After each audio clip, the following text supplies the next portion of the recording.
Red Station, les infos, Simon Soudin. Bonjour à tous, dans l'actualité, Éric Ciotti vient d'être élu ce dimanche soir président du parti Les Républicains.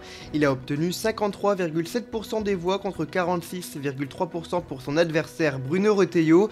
Pour cette élection, près de 11 000 militants étaient appelés à voter électroniquement. 69,75% d'entre eux y ont participé. Le député des Alpes-Maritimes succède à Annie Genevard, jusqu'à présent présidente par intérim des Républicains.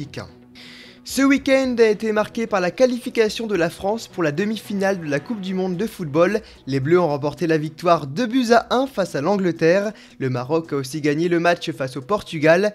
Face à ces victoires, de nombreuses personnes, 20 000 selon la préfecture de police, se sont réunies sur les Champs-Élysées.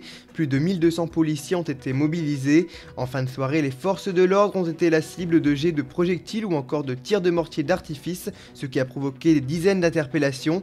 Mardi, l'Argentine affrontera la Croatie et mercredi, la France sera face au Maroc. 4 eurodéputés viennent d'être inculpés et écroués ce dimanche en Belgique. La vice-présidente grecque du Parlement européen Eva Kaili en fait partie.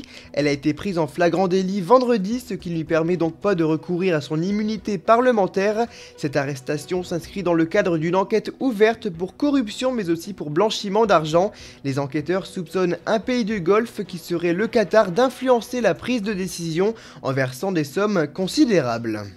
Dans l'actualité locale maintenant, samedi sera une journée riche en festivités dans la commune de Steenvoorde. Les animations débuteront à 10h avec un marché de Noël qui se tiendra dans la salle Cédric Vasseur jusqu'à 19h. La magie de Noël se poursuivra ensuite avec un spectacle au pied de l'église à 19h et avec une descente du Père Noël vers 19h30.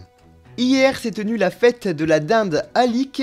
En raison de la crise sanitaire, l'événement n'avait pas eu lieu depuis plusieurs années. Les visiteurs qui sont venus nombreux pouvaient y découvrir des stands de produits locaux. Ils ont également eu le plaisir de pouvoir entendre de la musique grâce à l'accordéoniste Michel Pruvot.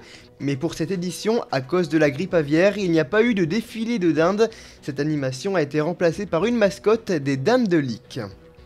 Et on termine avec un mot de football. Hier, le Sporting Club Hasbrouckois a affronté l'équipe de Grande-Synthe. Le coup d'envoi de la rencontre a été donné à 14h30 sur le terrain synthétique d'Hasbrouck. C'est le SCH qui a remporté la victoire 1-0. C'est le joueur Mathis Delporte qui a marqué l'unique but. Voilà pour l'actualité, bonne journée à tous, à la semaine prochaine.